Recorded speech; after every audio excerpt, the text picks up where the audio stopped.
Salut les punchers, c'est Tom de Punch Punch Pass. Aujourd'hui je fais une petite vidéo pour vous démontrer les différences entre les pads et le sac de frappe. Quand on dit les pads, c'est les pads d'ours, les PAO, peu importe la langue, que ce soit en thaï, en anglais ou en français, vous voyez de quoi je parle. Et le sac de frappe, le heavy bag, c'est autre chose. Donc on va commencer avec les pads. Pourquoi les pads? C'est très important en boxe. Pour moi, d'ailleurs, derrière le sparring dur, c'est en deuxième position, c'est parce que ça vous permet de travailler au plus proche d'un combat réel sans prendre de coups. Donc vous allez travailler votre technique, vous allez travailler votre puissance, votre intensité, ce qui est crucial, votre vitesse, votre équilibre et vos déplacements face à un coach plus ou moins expérimenté, mais évidemment, meilleur il est, meilleurs les pads seront, forcément ça va vous faire travailler sur tous les aspects de la boxe, seulement vous n'allez pas prendre de coups. Donc voilà pourquoi le sparring est le plus efficace, parce que on donne des coups et on en prend. Les pads, vous donnez seulement des coups. Donc le but c'est vraiment d'aller exploser au niveau de l'intensité, de la technique et de la puissance au niveau des pads. Je conseille 3 rounds de pads par séance.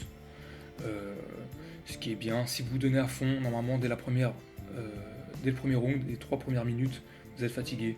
Donc à la troisième round, vous êtes KO, il n'y a pas besoin de faire plus. On va passer au sac maintenant. Alors pourquoi le sac c'est moins bien que les pads? Et de loin, donc faites des pads, c'est beaucoup mieux. Parce qu'en général, à part les pratiquants très chevronnés, les pros et les champions, les gens ont du mal à se surpasser au sac.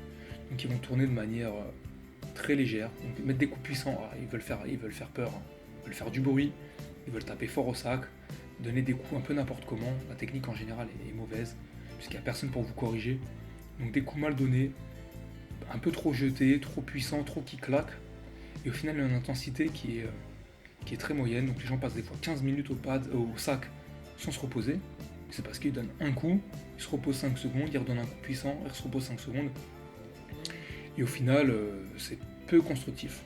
Ce que je conseille au sac, c'est d'avoir quelqu'un à côté de nous qui fait soit du sac, ou alors qui nous regarde, et d'aller à une intensité beaucoup plus élevée. Taper fort, donc le sac ça sert vraiment à taper fort avec un impact qui est dur, contrairement aux pads qui est un peu mou, l'impact au sac est beaucoup plus dur.